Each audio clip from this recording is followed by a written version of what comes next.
2022 में गुजरात टाइटंस पहली बार टीम बनी, टाइटल जीत गए अगेंस्ट एवरीवन्स प्रेडिक्शंस कि ये टीम ऑन पेपर नहीं लग रही टाइटल विनर यार, हंसते हंसते टाइटल जीत गए। 2023 में रनर्स अप थे, आखिरी मोमेंट पे जड्डू वो टाइटल गुजरात से चुरा के ले गए।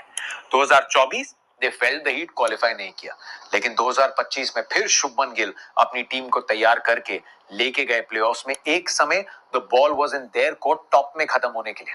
क्या वजह है गुजरात टाइटंस इतनी कंसिस्टेंट है? क्या उनकी फिलॉसफी है?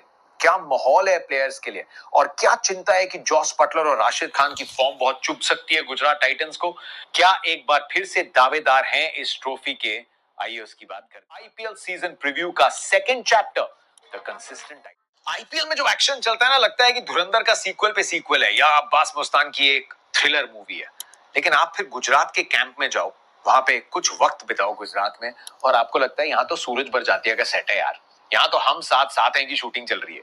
कि मस्तानों की टोली आई है कि साल के 2.5 महीने क्रिकेट तो खेलना है, लेकिन जिंदगी के पूरे मजे करने हैं। ये कल्चर तैयार किया गुजरात टाइटंस ने अपने पहले सीजन से। गुजरात को खरीदा गया था एक फंड द्वारा, सीबीसी कैपिटल, जो कि इन्वेस्टर्स हैं स्पोर्ट में। लेकिन जब आशीष नेहरा को उन्होंने हायर किया, उन्होंने बोला कि I know it is a big business decision आपके लिए, लेकिन वो बिजनेस यहां तक रहेगा, विक्रम सोलंकी और मेरे तक रहेगा, प्लेयर्स मेरी तरीके से चलेंगे। और उनको सिर्फ एक चीज बोली गई कि आपने इंजॉय करना है, यहां कोई गलती करेगा उसको पॉइंट आउट नहीं किया जाएगा, उसके आसपास की पॉजिटिविटी को बढ़ा दिया जाएगा। आपने प्रैक्टिस में जितनी प्रैक्टिस करनी है करो। आपको अगर पिक कर लिया है हमने कि आप हमारे अच्छे प्लेयर हो, तो आप 7, 8, 9 मैच भी फेल करते रहोगे ना, आप बोल दोगे कि भैया हमारा हो गया, हम आपको हटाने की कोशिश फालतू में नहीं करेंगे। आशीष नेहरा, विक्रम सोलंकी, आशीष कपूर, विजय दहिया जुड़ गए उनके साथ। All of them have made a great atmosphere, जिसको पहले हार्दिक पांड्या ने बहुत अच्छे से संभाला था और अब शुभमन गिल संभाल रहे हैं। मैदान पे is the captain, he is asserting himself, लेकिन मैदान के बाहर ये सब एक बॉयज ट्रिप पे है, जो एक क्रिकेट के खूबसूरत टूर्नामेंट को एंजॉय करते हैं। और इसीलिए परफॉर्मेंसेज आती हैं against a lot of predictions कि अरे अपने टॉप ऑर्डर पे बहुत डिपेंड करते हैं, लेकिन वो डिलीवर करते हैं। सब जाते हैं एक्स्ट्रा 30-35 रन बनाने, गुजरात उस प्रेशर के साथ उतरती नहीं, और शायद ये वजह है कि इतने कंसिस्टेंटली उनके रन बनते हैं। They don't go in chasing कि हमें तो 250 बनाना है, वो जाते हैं कि हमारे पास इतने बॉलर हैं कि वो कवर अप कर लेंगे। So let's assess the conditions, जितने रन बनाएंगे ना कम रह गए, हमारे बॉलर्स कवर अप कर लेंगे। ये बॉलिंग के दम पे टूर्नामेंट को जीतने के मंसूबे से उतरते हैं, और इनके बैटर्स ऑटोमेटिकली वो बड़ी परफॉर्मेंसेस में तब्दील कर देते हैं। जिंदगी में सेकंड चांसेस दिए प्लेयर्स को, और वो उभर के आए as stars. Mohit Sharma is one of the great examples Gujarat की इस कहानी में। इस सीजन किस पे दबाव है और गुजरात कैसे हैंडल करेगी?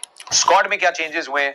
मेन चेंज तो ये है कि आपने शर्फिन रदरफोर्ड को जाने दिया है, लेकिन आपने अपनाया किसको है? आप टॉम बैंटन को लेके आए हैं, आप जेसन होल्डर को लेके आए हैं।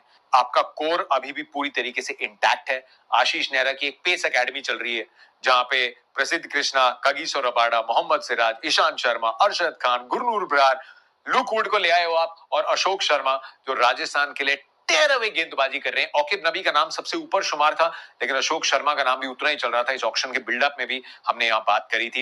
एंड देन स्पिन में you got Rashid Khan, Washington सुंदर, मानव सुतार और साई किशोर, जिन्होंने पिछले सीजन अपना कद बहुत ऊंचा किया। क्योंकि पिछले सीजन जब रन गेटर्स की बात होती है, 18 से ऊपर 50+ स्कोर्स आए गुजरात के टॉप 3 से। सब बोलते रहे जब टॉप 3 फेल करेगा तब क्या, जब टॉप 3 फेल करेगा तब क्या। वो टॉप 3 ऑलमोस्ट फेल ही नहीं किया यार। Sai Sudarshan had a dream season, मतलब एक सीजन में आप 750 रन बना देते हो। ऑरेंज कैप इन्होंने जीता, पर्पल कैप गुजरात टाइटंस ने जीता। 156 की स्ट्राइक रेट से 21 छक्के, लेकिन 88 चौके लगाए साई सुदर्शन ने। Shubman Gill 650 run, led by example as a captain, fantastic season. 155 की स्ट्राइक रेट, 650, और जॉस बटलर 538 रन, 60 की एवरेज, 163 की strike rate, the highest in the top 3, साथ में 550s। तो 18 50+ स्कोर्स आए गुजरात के टॉप ऑर्डर से। यस, द क्वेश्चन रिमेन्स कि जब टॉप ऑर्डर अगर नहीं करता, do you have enough in the middle overs, या आपने शर्फिन रदरफोर्ड को जाने दिया, वो एक बहुत बड़ी गलती थी।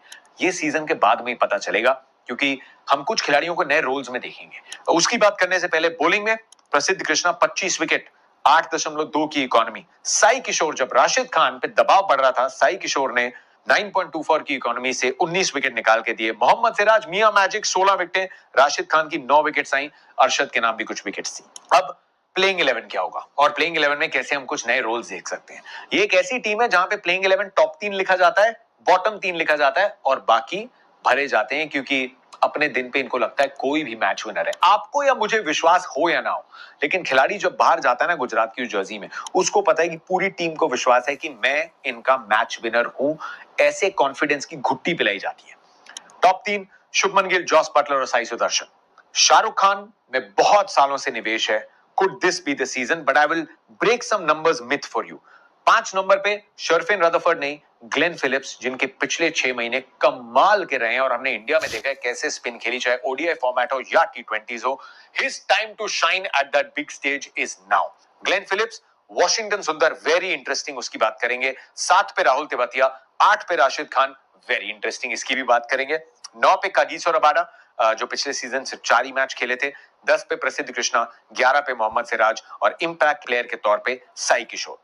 अगर आपको रबाडा या किसी की फॉर्म की चलते एक फॉरेन इन्फोर्समेंट लेके आना है, आपके पास Luke Wood, pure and pure pace का एक और ऑप्शन है। जेसन होल्डर एक और ऑलराउंड ऑप्शन है, जिनका टी20 वर्ल्ड कप इंडिया में बहुत अच्छा रहा था।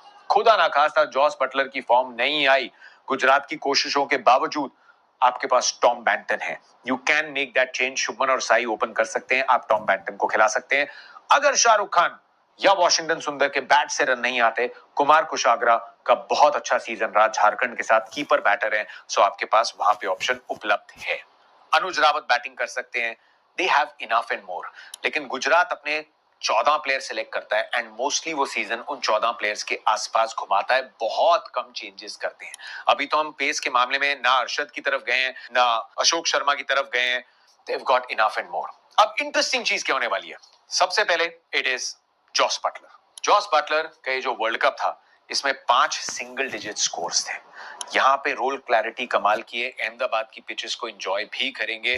जॉस बटलर को भुलाना होगा जो पिछला 1-1.5 साल गुजरा है। गुजरात इज द प्लेस जहां पे रूठी हुई तकदीर को अगर मनाना है ना, और वो फील करना है, महसूस करना है कि यार I am still on top of the game. Jos Buttler 4000 से ऊपर रन आईपीएल के लेजेंड है, 700 बनाए हैं, कोई आम प्लेयर नहीं है। लेकिन वर्ल्ड कप ऐसा था जहां टॉप स्कोर सिर्फ 26 का था। Maybe this tournament where it turns around, और गुजरात पूरी तरीके से बटलर को बैक करेंगे till maybe Buttler has that belief कि वो फॉर्म में वापस आए।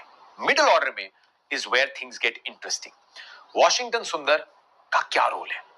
पिछले 2 सीजन अगर बॉलिंग के पॉइंट ऑफ व्यू से देखें, उन्होंने 2 विकेट लिए थे गुजरात के लिए। उसके पिछले सीजन 1 विकेट ली थी सनराइजर्स के लिए। ही बेयरली बोल्ड। गुजरात के लिए इकोनॉमी 10 से ऊपर थी, सनराइजर्स के लिए 14 से ऊपर। बैटिंग में वॉशिंगटन सुंदर की स्ट्राइक रेट 123 की है। हम सब जानते हैं क्वालिटी प्लेयर है। क्या गुजरात उनको वो रोल देगा विच इज नॉट कि लोअर ऑर्डर में जब जरूरत आन पड़ी थोड़े रन बना देना? Will they float him? I get a feeling they are going to float him ऊपर 4 या 5 पे। जा वॉशी और घुमा वॉशी, मार रन, इंपैक्टफुल रन चाहिए। अगर टॉप ऑर्डर वैसी एक अच्छी शुरुआत दे रहा है तो ये सबकी कहानी रही है कि everyone has just had to go and quickly swing the bat. Challenge तब आएगा अगर ऊपर आपकी विकेट जल्दी गिरती हैं और टॉप 3 के वो परफॉर्मेंसेस नहीं रहते। सो आई थिंक वॉशिंगटन सुंदर द बैटर हियर, उस फिलॉसफी के साथ एक पंट लिया है गुजरात ने, और शायद कुछ ऐसा अनर्थ करें जो अब तक हम वॉशिंगटन के साथ नहीं देख पाए। He'll probably be a floater और उनकी शायद रेंज हिटिंग हम बहुत ज्यादा देखेंगे। शाहरुख खान को जब रिटेन करती है गुजरात, ये सवाल पूछा जाता है कि शाहरुख खान से किसको वो रिटर्न मिला है? ना पंजाब को मिला, ना आपको मिल रहा है। ये सीजन सैयद मुश्ताक अली ट्रॉफी में तो 4 सिंगल डिजिट स्कोर थे, 18 रन बनाए तमिलनाडु के लिए, वहां से भी ड्रॉप हो गए। लेकिन पिछले 2 सीजन गुजरात के देखते हैं, जब आप पूरे रन उठा के देखोगे आपको लगेगा कि यार यहां तो रन ही नहीं आए। लेकिन 11 पारियों में 179 रन पिछले साल at a strike rate of 179। उसके पिछला सीजन 7 इनिंग्स में 127 run at a strike rate of 169। तो टोटल 175 बॉल्स खेली हैं इन्होंने पिछले 2 सीजन में, और उसमें उन्होंने 20 चौके और 22 छक्के लगाए हैं। जितना गुजरात को जानता हूं, you know what they are expecting Shahrukh Khan से, अगर वैसी स्टार्ट्स मिलती रहती हैं। ये जो 20 चौके और 22 छक्के लगाए ना, क्या आप बस इसको 25-30 चौके और 30 छक्के कर सकते हो? क्या स्ट्राइक रेट को वही 170 के आसपास या 180 कर सकते हो?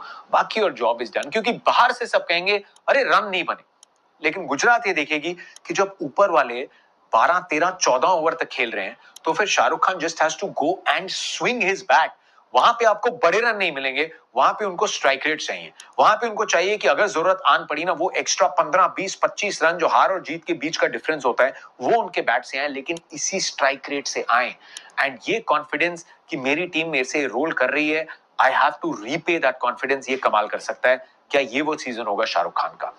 राहुल तेवतिया अगेन उतना क्रिकेट खेल नहीं रहे। हरियाणा के लिए सैयद मुश्ताक अली ट्रॉफी भी नहीं खेली, विजय हजारे ट्रॉफी खेली, वहां पे भी एक या दो अच्छी पारियां थी, लेकिन वो गुजरात टाइटंस में जब उतरते हैं उनको पता है ये पूरी टीम मेरे को मिरेकल मैन की तरीके से देखती है। उन्होंने 59 बॉलों में 99 रन बनाए, स्ट्राइक रेट 168 के आसपास की थी पिछले सीजन। अगेन जब टॉप के 3-4 प्लेयर ऑलमोस्ट सारी बॉल्स खेल रहे हैं तो आपको उतनी वो बड़ी नॉक्स खेलने का मौका नहीं मिलता।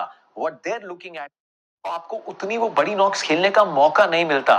What they are looking at is strike rate.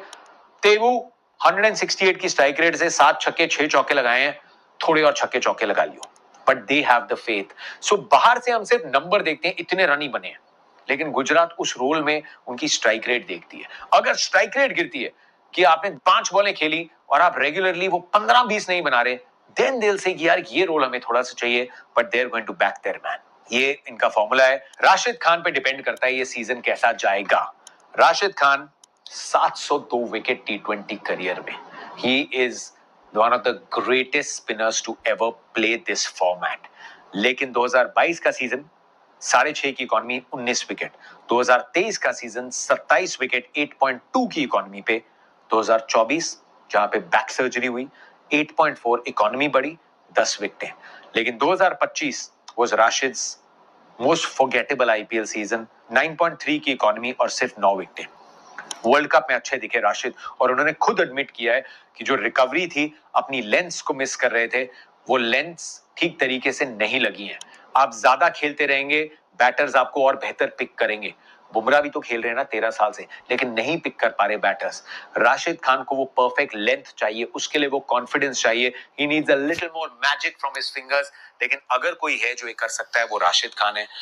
Are Sai किशोर ने दिखाया कि कैसे गुजरात टाइटन एक स्ट्रॉन्ग टीम लग रही है इस बार के आईपीएल में और टॉप कंटेंडर है टाइटल डिफेंड करने के लिए। तो देखना होगा क्या होता है। आप भी क्या चेंजेस किए जा सकते हैं जीटी की टीम में, क्या प्लेइंग 11 हो सकती है, कमेंट में अपनी जरूर बता के जाना। और ऐसे क्रिकेट अपडेट के लिए चैनल को सब्सक्राइब और वीडियो को लाइक एक कमेंट जरूर करके जाना। थैंक यू, धन्यवाद।